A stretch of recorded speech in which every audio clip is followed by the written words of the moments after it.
Donnybrook is made possible by the support of the Betsy and Thomas Patterson Foundation and the members of 9PBS. Thanks for joining us for this edition of Donnybrook. Great to have you aboard. Lots going on in this program, so let's meet the panelists who will be discussing the issues of the week, starting with the co-host of the Jennifer and Wendy Show on KTRS, Wendy Wiese, along with Mr. Bill McClellan from the St. Louis Post-Dispatch, Ray Hartmann from the Big 550, KTRS, rawstory.com, and the Riverfront Times, and from the St. Louis American, where he edits the news as news editor and writes a sports column, Mr. Alvin Reid. Hey, on the second half, next up, we're going to welcome Pulitzer Prize-winning columnist Tony Messenger, who has a new page-turner called Profit and Punishment. And Bill and Ray will be posing questions Tony's way. Wendy, major news, this time from the St. Louis Business Journal, that representatives of Stan Kroenke, the owner of the LA Rams, sent emails to other NFL owners, essentially saying, despite whatever I promised earlier to indemnify the league, I am not going to pay all the legal bills, the punitive damages, the awards, the legal fees, and for the league. And if they're not shared by my fellow NFL owners, I'm going to settle with the city of St. Louis for somewhere between $500 and $750 million. So it looks as though there's going to be some money coming our way. At least it looks more like it every day we discuss this issue. Well, but see, here's the interesting thing, right, Charlie? Because if what he said to his fellow NFL owners is now off the table, and he's wiggled or slithered out of that previous deal, then I have absolutely no faith in any man who says, yes, and I'm going to settle. It's just going to be the city of St. Louis and I in the bargaining table, and I'm going to give them between $500 million and $750 million. How can you believe this? This is beyond Jello, nailing Jello to a wall. I am stunned.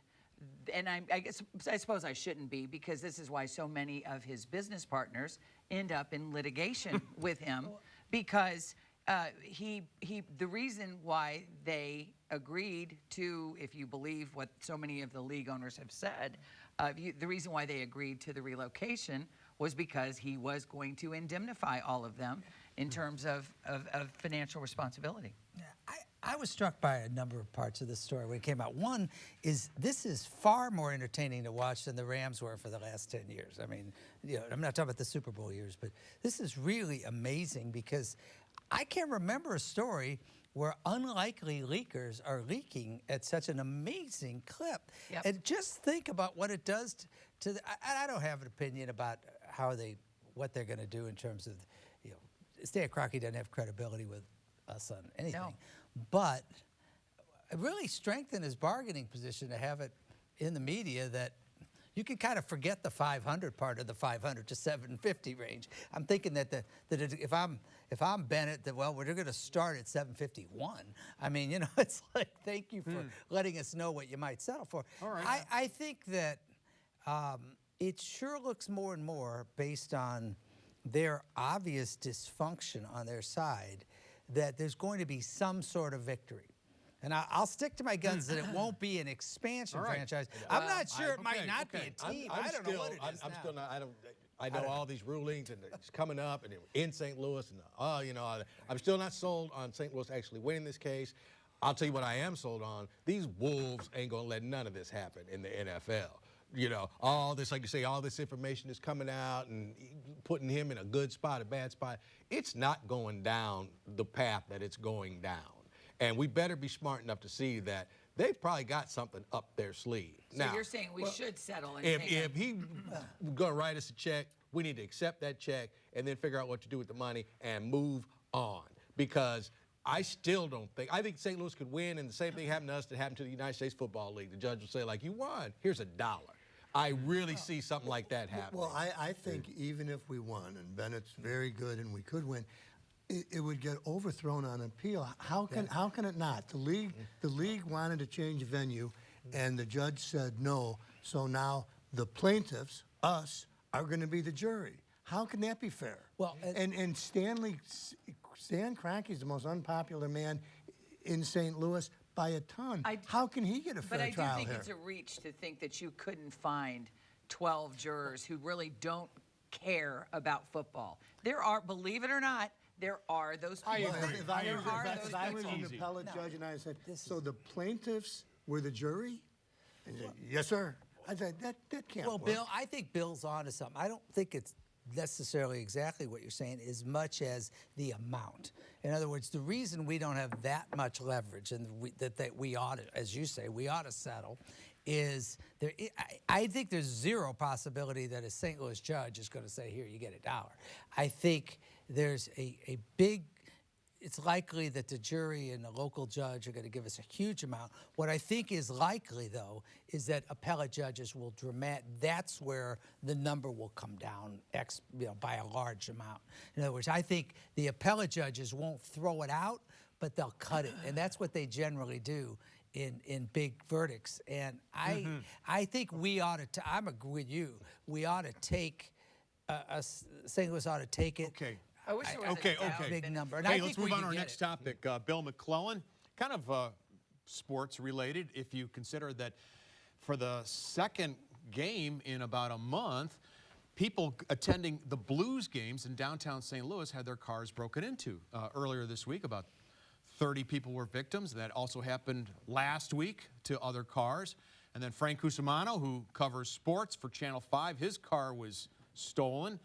We know that there was a car stolen from one of our top officials here at this place. And then Mark Reardon at KMOX, his car was stolen. And I met a friend the other day, his car was stolen. Another friend, his car was stolen. And now, because it seems like it's an epidemic of either car vandalism or car theft, in St. Louis County, Mark Harder, Wesley Bell, Tim Fitch have all put forward measures that they think will make the situation better. For example, if you're a teen riding in a stolen car, you get arrested, you'll see some serious legal jeopardy.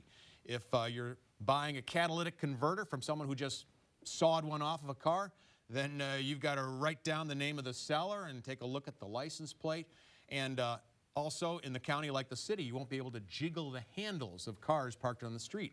Do you think that these proposed measures are going to make things better for motorists who are losing their cars to vandals and thieves? No, I don't have any solutions, but all of this get tough on crimes like this, and we're going to charge kids who are in the car.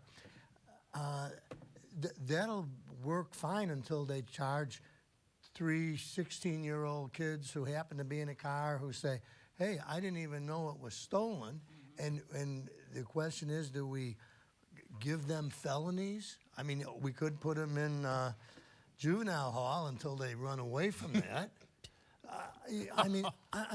I don't know what the solution is, but the get tough on crime doesn't. We don't seem to have the heart for it. I mean, we just had a reform justice seminar here in St. Louis, and the crowd applauded Kim Gardner. I mean, we're not really going to get tough on crime. I just think you have to examine why is this. Okay, did the car thievery manual just make it to St. Louis? I just feel like this has probably been going on a lot of places, and now it's here. But I don't know what how did this happen? All of a sudden now we're the car thief hotbed of America. Are we behind times? Are people just leaving their cars unlocked and people getting the fobs? And is that stealing a car? Certainly it is. The cars were vandalized. I get a lot at the Blues game, but I don't know how many cars were actually stolen. Well, I'll tell you something. I think there's one thing going on here, Alvin, and that is talked the other day to a person who wanted anonymity, so we called him Caller X. This is on KMOX. He's a lawyer who just moved back to his hometown about a year ago from Chicago, and he had 2 cars stolen in the past year. One was in Clayton, and the other one was in the city of St. Louis. And as a lawyer, he thought it was really curious that when he called the police in the city, they said that we don't investigate car thefts. And he said, well, actually, stealing a car is a Class D felony, punishable up to 7 years in prison. And you don't investigate it in the city of St. Louis? Well, what message are you sending to car thieves? Right. Well, no, I agree with you. You can do what you want. Well, and that gets to, I don't necessarily agree with Mr. McClellan on this, in that for Wesley Bell or Mark Harder and Tim Fitch and others to advance some sort of measures regarding, say, the catalytic converters and people just strolling along checking car handles, to have ordinances about that. I think, while I agree with you that the toughness, I mean, get 3 strikes and you're out and all that stuff doesn't work. They can't settle for the first half of your statement, which is, well, I don't know what we ought to do. They've got to try to do something, and so I don't begrudge them. Well, what are they going to do, somebody, Ray? What are they going to do to some kid who's walking down the street and somebody sees him jiggling a car handle? Are they going to arrest him?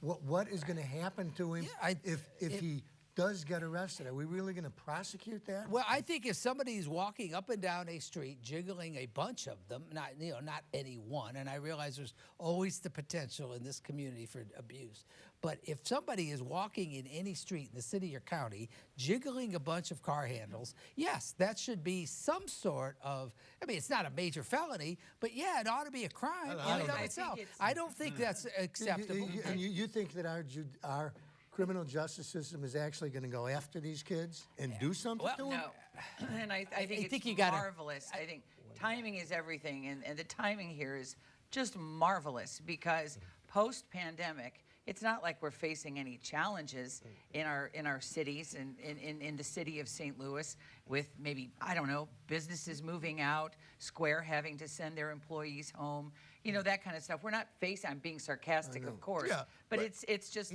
when you read these people who have been victimized in this way, and they're saying, you know what? I'm done. I'm out. I'm not going to a Blues game. I'm not going to a Cardinals game. I got you. But now, I think part of this also is suddenly a bunch of cars getting stolen out, where we live. And I think that, Earth City and Chesterfield and Kirkwood and all this. So I think people are saying, like, wow, they're stealing cars everywhere. I really didn't care about stolen cars when they were just stealing them down in the city. All right. And then 2, Ray, I just don't think you could charge people with, like, casing the joint. Okay. Oh, I do. I just feel like, so. you're I think kind of like... You do not have the right to walk up and down a city or county street or St. Charles County, whatever, and just keep touching door handles. You're saying cops looks at that and go, can't do anything? Is that what you're saying? You just say, oh, go ahead. Hey, what's up, young man? What's up with the door handles? I think you bring him now. Again, whether you're going to, I understand we're not going to throw him in the state penitentiary. In the city, it's 90 days. And that's why Tashara Jones opposed it, because it included incarceration with the Tom Oldenburg ordinance, right? I'm not talking about any one specific, because we don't have them in front of us, the specific idea. But the idea that it should be criminalized to walk up and down. While you're talking about law and order, let's move to the next topic, Ray, and that would be Jacob Chansley, a.k.a. the QAnon shaman. Right. He was sentenced to 41 months. It's a little bit on the lower end of the federal sentencing guidelines. He's the guy who was wearing the horns and et cetera, and was on January 6th inside the Capitol. He was among the first 30 in there. He refused orders to lead. He also was using a bullhorn and encouraging others to break the law. So he was definitely part of it. He wasn't an innocent bystander who got lost and ended up in the Capitol, right? All right, but he already served about a year in solitary confinement, and now he's going to spend about, another 2.5 years behind bars as a guest of the government. Do you think that was an appropriate sentence? It's complicated. No. And the short answer is, in the context of what they've done so far, absolutely not. Meaning, you got to understand about the QAnon shaman, who's represented by Albert Watkins from St. Louis, is that he's become the face of the insurrection. And the first 30, they've given, before this was the 36th sentence they've given out of these 675 people that have so far been arrested. 35 of them, 60% of those, 21 got probation or just minor amounts of home arrest with probation, house arrest. Another 9 got 30 or 45 days or less. I think generally, if you put them in the buckets of people who are violent and people who are not violent, which I think is probably the key. The violent ones, there's one violent one that just got the same sentence. If he's the only one that's gotten as much as Jacob Chansley, 41 months. Scott Fairlamb, I believe his name is. He got 41 months, and he beat up cops, and he's had a record of beating people up, okay? And so he's not a first offender. For him to get the same as Jacob Chansley, I think is unfair. But let me finish one thing. Be quick. Okay, I think all of them should have some conditions on their sentencing that gets past January of 2025. I think they're all being under sentence, but I think Jacob Chansley's was unfair. Well, when you say that Jacob has become the face of this thing, he kind of put himself in that position when he put on the robe and the horns and the face paint and a megaphone. The face of it. I mean, he wanted to be. He wanted to be the face of it. Right. But he's also a little. I think he's got mental challenges. No, I don't. I ain't buying that mental thing. Everybody's crazy once they're in jail. Here's another thing. You ready to give a kid 90 days for walking up down the street, and you're gonna feel sorry for some dude who invaded the Capitol? Did I say something about 90 days? I mean, you know, Did I say? No, you said no, but you want him to be charged. The criminal justice system is going to come hard down on some. I didn't say hard down. I said. Why have it? Why make it an offense if you're not going to punish them? I didn't say you can't. The point is, at least get them off the street while they're doing it. You got to have a charge to bring them in for casing the cars.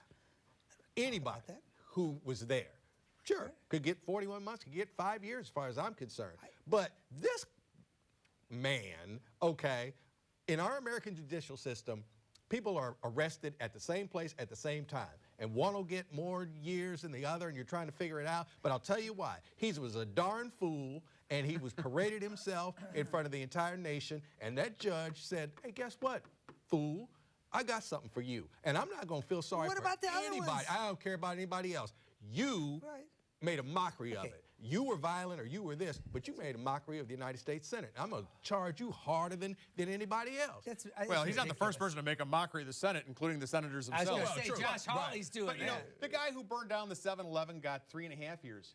This is, the guy in the 17th Street 7-Eleven in downtown St. Louis, and he gets 3.5 years. So, Alvin, your speech is appropriate. Gets more time.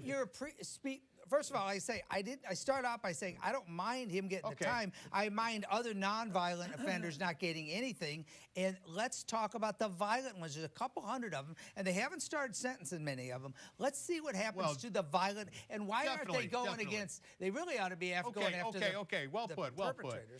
Alvin Reid, I want to ask you about comments made in the published reports this week, maybe in your paper too, about what's going to happen with all that infrastructure money. Now, there's a proposal to maybe put some of it behind a north-south Metrolink extension, which would go from the city of St. Louis, maybe near the National Geospatial Agency, into North County, perhaps Florissant, Ferguson, wherever. Other people, myself included, think that buses are a little more flexible. But there's already $51 million in taxes raised by a 2017 City of St. Louis sales tax increase that could go toward this. You think that Metrolink should be going north? Well, from the original plan for the north-south route, I've always said this, and I'm not being elitist, but I just remember when I lived in Washington, D.C. If you take it to where, people are who could ride downtown or whatever, not to work, but just to get back and forth to the ball game and things like that. I think that's where you start, because that would be most popular. And for all the talk we hear about, I'll never get on that, right. We wake up tomorrow and there's a metro train that goes like from Kirkwood or from Chesterfield downtown. It'd be packed pretty much every day, every business day, for people going to work. That's the reality that other cities have dealt with. I mean, in Washington, D.C., there was a joke, it was called the Green Line Cometh, because that was the north to south. And it took forever for them to build it. The rest of the whole thing had kind of been built up and was, successful. And then they did that route. It's also successful. But the thinking was, let's take it to where people are that will be taking it to, not only get to work, but for leisure, and they have cars, and they have some money and all that, but it's just like the loop trolley. It's convenient. No, I think an interesting part of that story to hear Mayor Jones say that this was dropped in my lap, this loop trolley, but that she and Sam Page are still concerned about how this is going to affect us in the future, and that she's going to try to bring the loop trolley back to life? I thought we were talking about in some way. Metrolink. We Well, are, we we were, are. But somebody mentioned. I just thought that was I'm kind of sorry. an There's a lot of interesting infrastructure part money of out the there, story, billions of yeah. dollars for Missouri. Yeah, there's $300 billion nationally, which is about what the trolley needs, but we shouldn't do it then. I think that I disagree with esteemed colleague here. I think that the money this is a once-in-a-generation opportunity. We always have, oh, we've heard this before, and this is a huge investment in our infrastructure nationally, and good for the folks that have made it possible. And I think that for sure we ought to be looking at North City and North County. People in Ferguson and people in North City have not had their communities invested. That's where the need is. That's where the need is, where we need to invest in. And Talby Roach makes the point, you could go down to the area, say the Shoto area, you've got to have density. That's the one thing, it isn't going to work. The one It's thing got we to don't go have. And the north-south. Then you're going out to Warren County and Jefferson County and St. Charles County. What? No, If I'm you're looking saying- for density, there's no density in North St. Louis. There is density in Ferguson in and North North County, City and in Not really, in the Ray. city. Have you seen it? Yes, and I think that the One answer out of 5 kids moved out in the last 10 years. I think north with the south. population I think drop. that the answer is we need to address Maybe north that's south because transit. Okay, how there are about buses? transportation How about issues. buses? In fact, Talby makes the point that there's On a first name basis? well, I'm sorry, Mr. Roach, who I've had on my show, and I know you did, made a point that they can do a Metrolink train that pretty much follows along the area of the most popular or most traveled bus route in St. Louis. And yes, you can need both of them. And so yes, I think it does make sense. North City's out Well, north. where are the current riders? They're down 42%. I think you need to expand the system. Well, that's what I'm North saying. City. But the difference, Alvin, you mentioned Washington, D.C. That town is congested. No, It's packed. No, I got you. But So my what do you point- wanna do, but Charlie? My Just point nothing? is that I Buses. think that Oh, really? per car, per day, if it ran west to east, there would be more people on those cars every day. Not until There- they. If Not it until went they. down Highway 40. the No, middle I was Highway just going to 40. say that, Bill. I'm just saying I mean, that that's was what the they do. missed What do we opportunity. do? They better fix the downtown what area. they- I And guarantee so you, those trains when are aren't you gonna going be to full. invest in North County and North City then? I mean, this isn't with the buses, opportunity. because then when people buses, move- those people get the buses. No, That's- you know that's why they nice. get buses? Whatever. Because buses are flexible, they're cheaper, a lot cheaper, and now They with don't need a LED rail. signs, you can at the bus stop say, your next bus will be here in 5 minutes Why don't or we 6 run minutes. buses east and west if they're so great? Well, we do. I would do Yeah, that. we More of already them. do. I I like that. think, so you But think buses are better than light rail cars, right? Is that what you're saying? I think that if you're For the talking about going environment?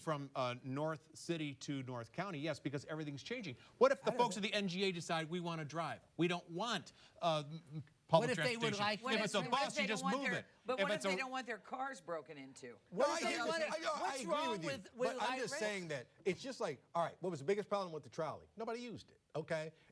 If Well, it was I'm designed gonna that if way. I'm gonna if money is gonna go Free. into a project, I would like the first line to be highly successful.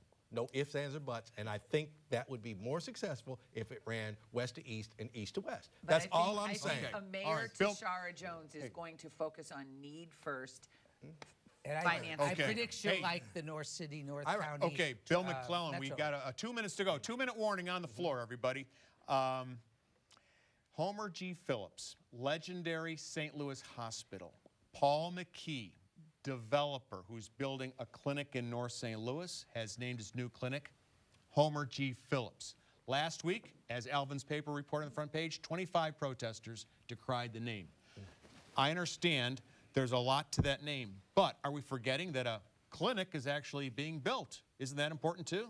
Well, Mr. McKee can build a clinic and good for him, but there's almost a religious feeling to a lot of people about Homer G. Phillips Hospital and what that hospital meant to the African Americans in the city and how it helped build a middle class. And for Paul McKee to take that name and just stick it on his clinic, I can understand why people protest and say this isn't a good memorial to something that was so important. If Northside, and I would just say to Mr. McKee to just please rethink this, because if Northside is as transformative as we hope it will be, then how would his family feel if we had the Paul McKee park bench.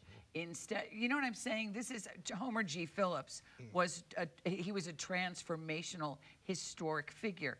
And Paul McKee, if you think of it in terms of what he's trying to accomplish with Northside, if that does come to fruition, if that is successful, I think that something a little more grand is and worthy. real quick, Homer G. Phillips trained more black doctors and nurses than any place else in the world. Because nobody else would. Because nobody else would. Right. People came here from all over the world. And it was a first-class institution. First class. I'm reading a book about it. That's right. And the young interns who were going to be trained as doctors, when they saw that they had a first-class Right. institution. Unfortunately, we're out of time. I think we should write a letter to the talk about station. something We'll read it other next than week, Ray. names and support Okay, here's the action. deal. We got these letters, including this one from Adele Hagney. Good to see you all back in the studio. The new set looks lovely. Compliments to the carpenter. Thank you, Adele. We also heard from Mary Rich, who wrote, several weeks ago, the second portion of Donnybrook featured a demographer, Nell Sandoval of SLU. Thank you. The data and perspective shared could inform changes in policies. We also received some tweets. Referee 922. The St. Louis Community College is a very good option for many, and I attended starting in 1968. Wendy said VOTEC should be a focus. I agree. St. Louis Community College is very reasonable. Thank you. Holy Star 77 wrote, the 6 progressive no votes on the infrastructure bill were a performative gesture to their base and in no way jeopardized the bill's passage. This was theater from a caucus that gave away their actual leverage on the bill way earlier. You can write us care of 9PBS 63108. Don't forget those emails, Donnybrook at 9pbs.org, and those tweets, hashtag DonnybrookSTL. You can follow us on your favorite podcast, Apple, Spotify, as they say in America, Google Play, and TuneIn. Don't go away, because in just a moment, next up, Tony Messenger, the Pulitzer Prize winning columnist for the St. Louis Post-Dispatch, will be grilled by Ray Hartmann and Bill McClellan as he discusses his new book, Profit and Punishment. That's next on Next Up. Donnybrook is made possible by the support of the Betsy and Thomas Patterson Foundation and the members of 9PBS.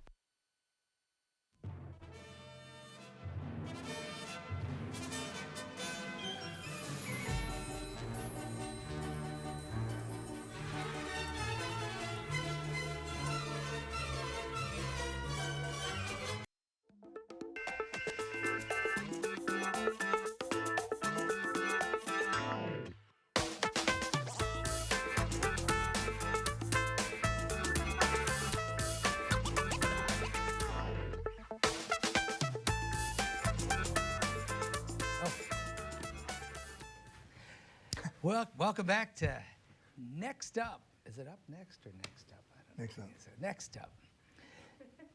Bill McClellan, my fellow founder, and I are happy to host Post-Dispatch columnist and soon-to-be best-selling author Tony Messenger.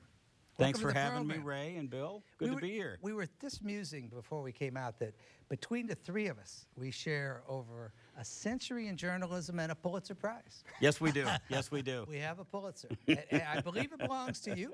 And I believe it is on the subject of this, the very subject with which you expanded on this book, Profit and Punishment, How America Criminalizes the Poor in the Name of Justice. Tony, tell us why and how you went about putting this book together. You know, the book is was thought about originally in the columns that I wrote about debtors' prisons in Missouri. And as I was working on those columns, I realized this is really a national problem. Every state has a similar problem with fines and fees that take poor people and tie them to the cycle of poverty because of how the criminal justice system is used in every state in this country in some capacity to try to extract wealth from poor people. And it has devastating effects on people's lives. And, you know, one of the reasons that I really wanted to write a book about this is as I was working on those stories in Missouri, I realized that this is a part of the criminal justice system that most of us don't see. You know, many of us, I can speak for myself, I have been arrested. I have gotten tickets for not paying a speeding ticket or not upping my license plate and ending up in jail and being able to just bail out and write a check and make the whole problem go away. The people in this book don't have the funds and the capacity to make the problem go away, and it affects them in many cases for a decade or longer in their lives. Well, Tony, let me ask you a personal question here. I remember when you succeeded me as Metro columnist at the Post-Dispatch, and you were coming over from editorial, and I thought, this guy doesn't understand how hard it is to write 4 columns a week, and he's going to stumble a little bit. You not only didn't stumble, you won a Pulitzer Prize, and now you've written a book. I know you have 2 teenagers. Where do you find the time? And your columns are always well-researched. Where do you find the time to do this? My wife tells a story. In fact, my wife and kids both like to tell the story. We took a vacation this summer, our first post-COVID vacation, and we went to Yellowstone for a while and Colorado to visit my grandkids. And my wife said, "Hey kids, guess what? Dad promises he's not going to work on this vacation." And I was really shocked when my kids jumped into the conversation and didn't believe that I wasn't going to work on vacation. And they all started telling stories about, remember that one time when Dad made Mom drive home from Colorado because he had to stay to work on a story? Or remember that one time?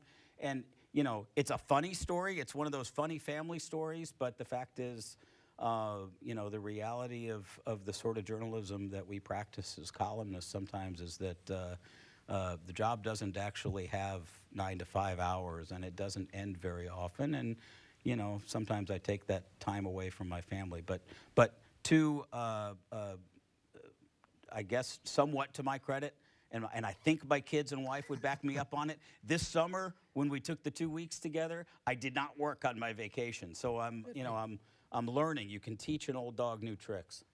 Okay. Well, I'm a columnist too, like you guys, but not 4 days a week. Let's talk about this problem a little bit. It seems like in this blue silo, red silo world we live in, this is one that in some ways cuts across that. That it's not necessarily predictable who's going to be on what side. Is that fair to say? Oh, it's absolutely fair to say. And I've got a chapter in the book that talks about the ACLU and the Koch brothers coming together on this issue of criminal justice reform, specifically about the tyranny of government extracting wealth from poor people. One of the reasons, you know, our regular readers of the Post-Dispatch know that I like to write a lot about criminal justice reform. It's become the topic that sort of is in my wheelhouse frequently.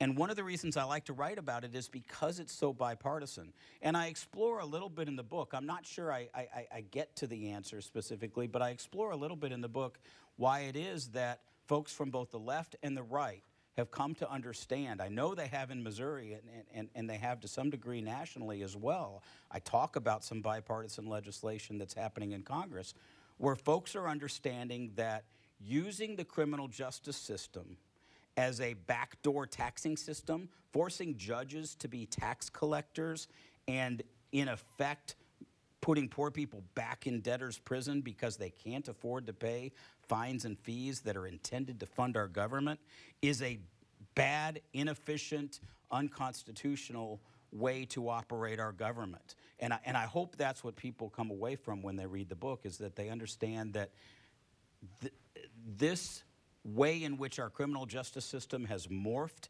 into a system that is being used by lawmakers as a tax collection scheme doesn't work. It didn't work in Ferguson. It didn't work in North St. Louis County. It doesn't work in rural Missouri. It doesn't work in Oklahoma or South Carolina, 2 of the states that I focus on. It doesn't work in Minnesota, Colorado, New York. It's just, it's bad government. It's unconstitutional, and it hurts people who serve their time, admit to their crimes, and want to get back to their families and want to get back to their jobs and aren't allowed to because the system is trying to collect more money from them, not because they've committed other crimes, but just because they're poor and they can't afford to pay for their time in jail or all of these other fines and fees that lawmakers decided they were supposed to pay in order to fund some other element of government.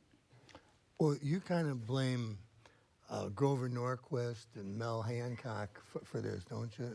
To some degree. I mean, there's a part of the problem that is related to this concept that Missouri Republicans are familiar with, in which Grover Norquist had everybody sign this no new taxes. No new taxes really became a problem after the last Great Recession around 2008 because state government's revenue dried up. And all of these states, three of the ones that I focus on the most in the book, South Carolina, Missouri, and Oklahoma, all states that have Republican majorities in which people have signed the No New Taxes pledge, well, their states ran out of money.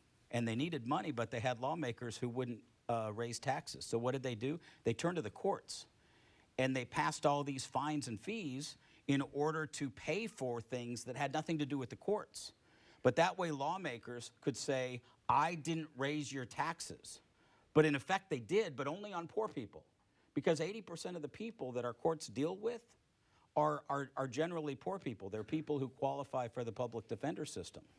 And so think about how efficient that is, inefficient that is. Instead of passing a tax on the broad, entire state tax base, we're instead saying, as a matter of public policy, let's just get the people who got a speeding ticket, who stole mascara from Walmart, who committed a variety of various misdemeanor crimes and ended up in the criminal justice system.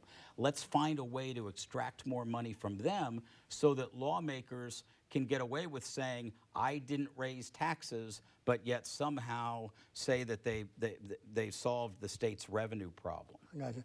Now, one of your allies, if I remember correctly, in reforming Missouri was Eric Schmidt when he was a legislator. Wasn't he instrumental in trying to get a cap on what municipalities could, the percentage municipalities could get for their revenue from these He absolutely was. Before Eric Schmidt decided to run for Senate and pretend that he was a Trumpite, he was actually somebody who, as a state senator and very early in his job as the Attorney General, stood up for poor people in this issue and tried to protect them from the tyranny of the state in terms of trying to use them as a financial resource because they happen to be in the criminal justice system. It's actually a guilt that I deal with as it relates to this book, because when you read this book, Eric Schmidt's a moderate, decent, smart guy who is absolutely nothing like the person he's campaigning as right now for the U.S. Senate. But as it relates to this book and the time that it captures of Eric Schmidt, he was absolutely a good character in this book, because the passage of Senate Bill 5 that said that cities could no longer use X amount of revenue from tickets and driving offenses to fund their budgets, that was a really good bill. That was an important change in the state of Missouri. The amicus brief that he filed his first month in office as the Attorney General on the Ritchie and Wright cases, that said that it's absolutely illegal and unconstitutional in the state of Missouri to send a poor person back to jail because they can't afford to pay for their previous bill in jail. Those were good things. And in the context of this book, he comes across as a very good character. I wish he was running for Senate on those things, but he's not. Along those lines, are you concerned he might try to ban this book before it comes out that he's a moderate? Ban it, burn it, something. Well, I mean, the Parson administration suing the Post-Dispatch, attempting to criminalize investigative reporting. Perhaps he might do that as well. I hope he reads the book and recognizes himself in it, the person that he used to be, and likes it. I was thinking Eric Greitens might use it against him if he can quote him as being in that vein. Okay, enough about the book. Let's talk about us. No, I'm just kidding. So this is your first book. It is. I didn't realize it. This is It is. number This is one. my first book. It's coming out December 7th. Comes out December Pearl 7th. Harbor Day. And I'll be doing a talk and a book signing at St. Louis County Library on December 10th. I'm looking forward to that. And so folks who haven't bought it yet can definitely get a copy there. And I'm excited for it. Writing a book was a challenge. It was something that, I think a lot of journalists want to write a book and talk about it. I learned a lot during this process. Bill, how many books do you have? Actually, I did a book, Ray. I did a true crime book. And you also did a collection of columns. I've had a couple of collection of columns, so but that's they're sort of three. Well, I want to get to the point here because you have three, then, right? Yeah. So I just have one. I just have one. One. So again, between us, we have four. But on a series, the reason this is a segue, we call this. This book is not. I mean, you got the Pulitzer very deservedly for your work in this area. But from looking at it, this is not simply a collection of columns. No, it's not. Most of the reporting in this book is new. The idea came out of the reporting that I did in Missouri, and some of the reporting that I did in Missouri is very much in this book.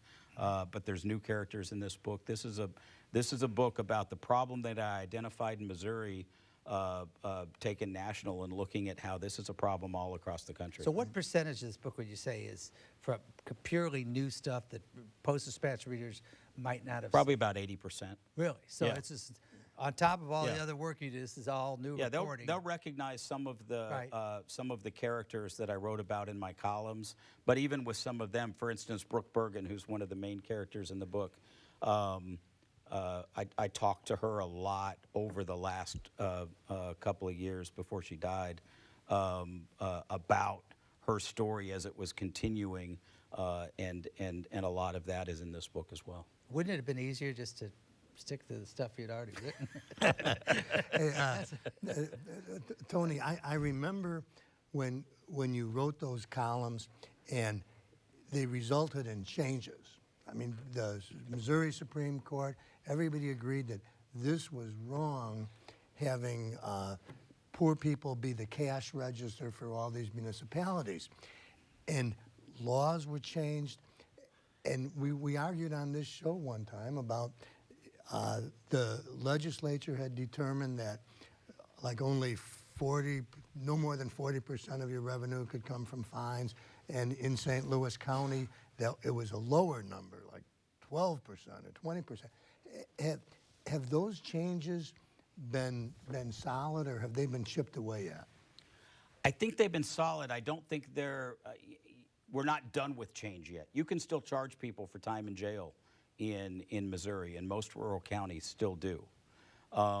There are still opportunities for judges to sort of, instead of putting people in jail for failing to pay their board bill, they might call it a probation violation. There are still people in Missouri going to jail because they can't afford their fines and fees.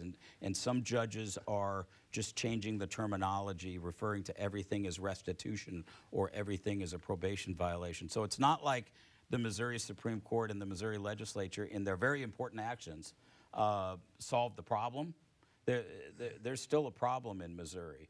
And the problem's going to exist as long as we have a high level of fines and fees approved by the state of Missouri, approved by local jurisdictions, that we expect our courts to collect as part of the process of moving people through the judicial system. And that's the fundamental problem.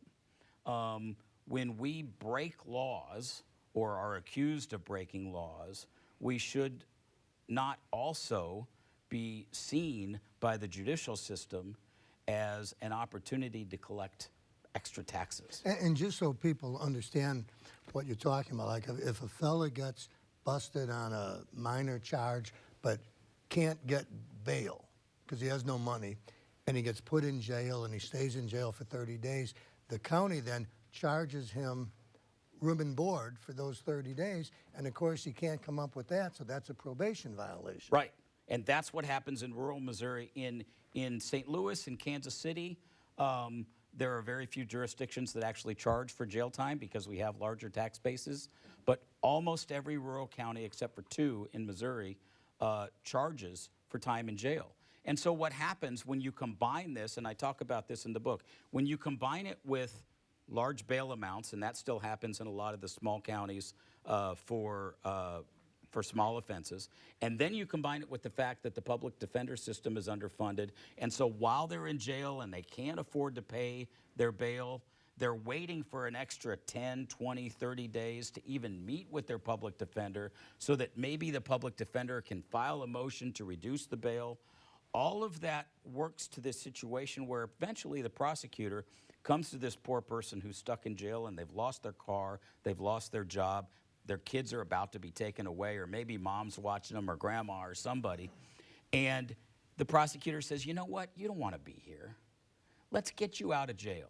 You just plead guilty, we'll do time served, and it's all good, right? And you're a poor person and you're in jail and you're like, darn right, I'll sign on the dotted line. And you sign on the dotted line and you get time served, but you don't really get time served because the moment you get out of jail, you get a bill for your time in jail that you can't afford to pay.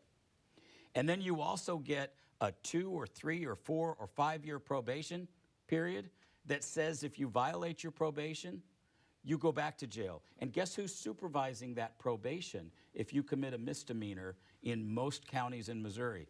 A for-profit probation company whose incentive is to get repeat business.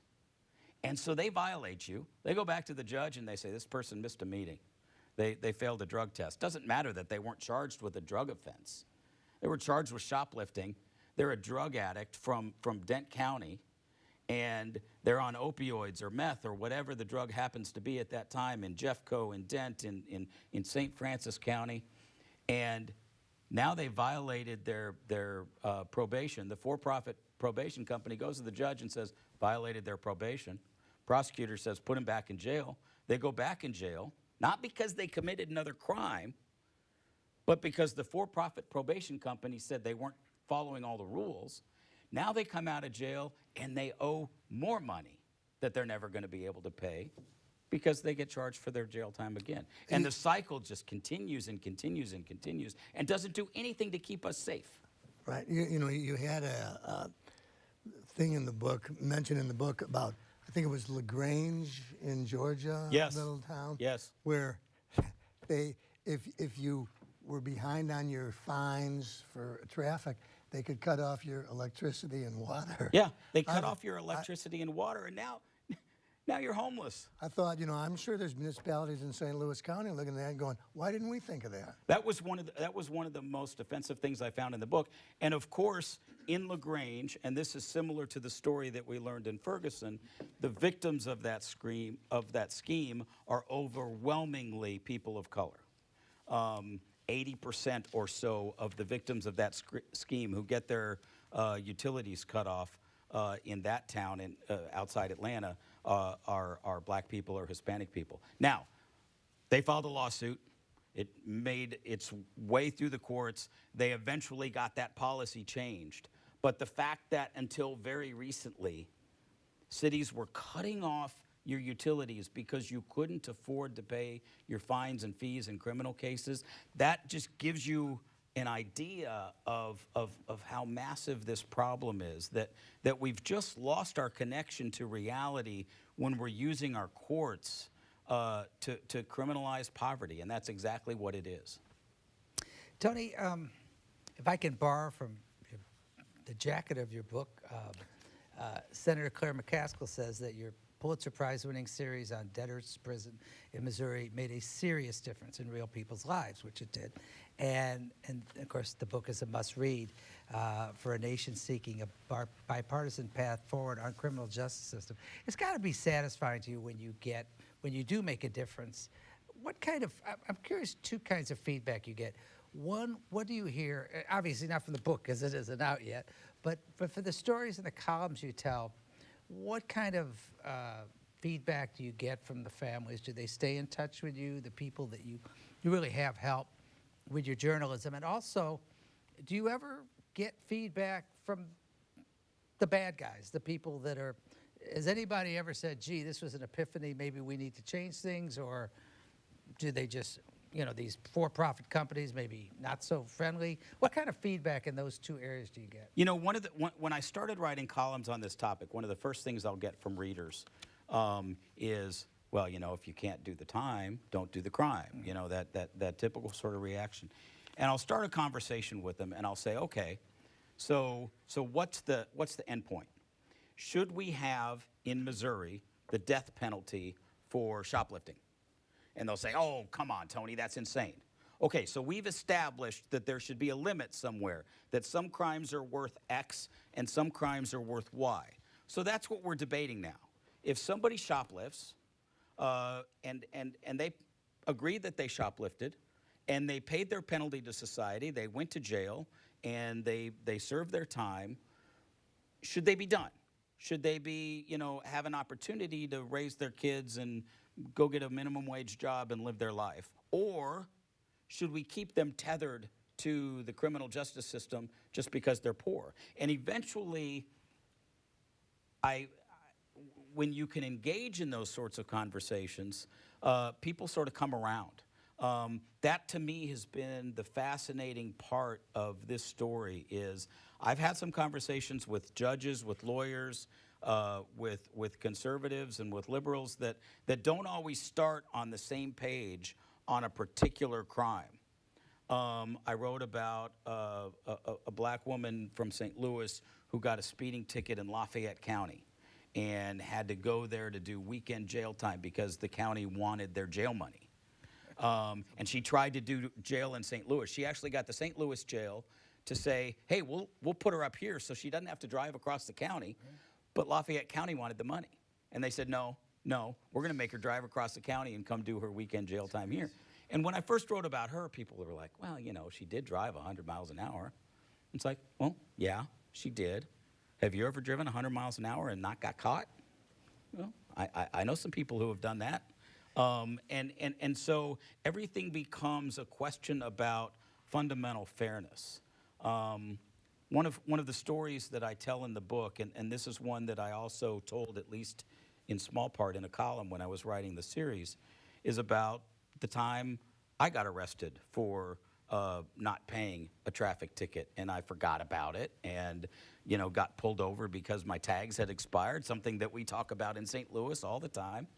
And I'm a white middle-class guy. And on that particular day, my older daughter was at home watching my younger kids. And I got taken to the police station, and I got fingerprinted. And the police officer asked me, you know, do you have any money with you? And I'm like, yeah, it was payday. I think I got $80 in my wallet. And do I have permission to check it? And she went, and she looked in my wallet, and I had $80. And she's like, okay, your bail's $80. And I signed on the dotted line, and I went home, and I got my car, and I drove home, and I didn't lose my car, and I didn't lose my kids, and I didn't lose my job, and I didn't end up with my name in the paper and my mugshot in the paper, and I had no repercussions. I paid my speeding ticket, and that was it. And that's what generally happens to middle-class white people.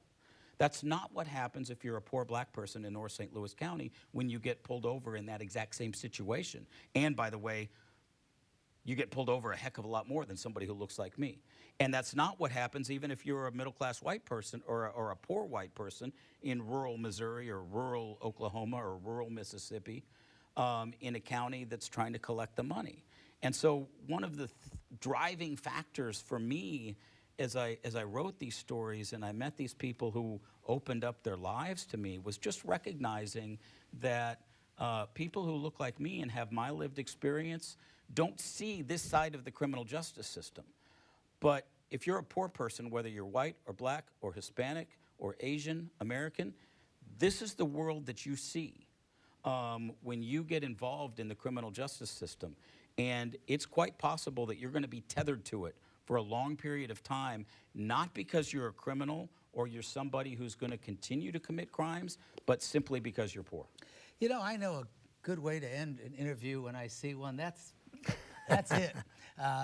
Tony Messenger, Pulitzer Prize-winning Tony Messenger, thank you for your time. The book is Profit and Punishment, How America Criminalizes the Poor in the Name of Justice.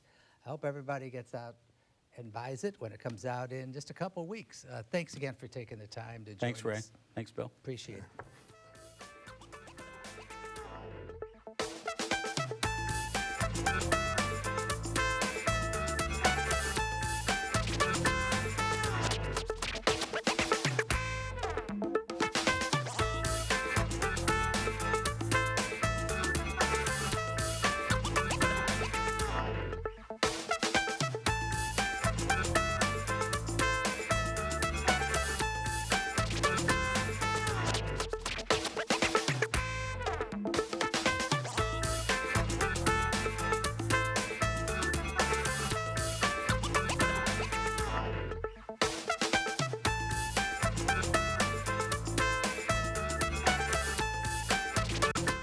Donnybrook is made possible by the support of the Betsy and Thomas Patterson Foundation and the members of 9 PBS.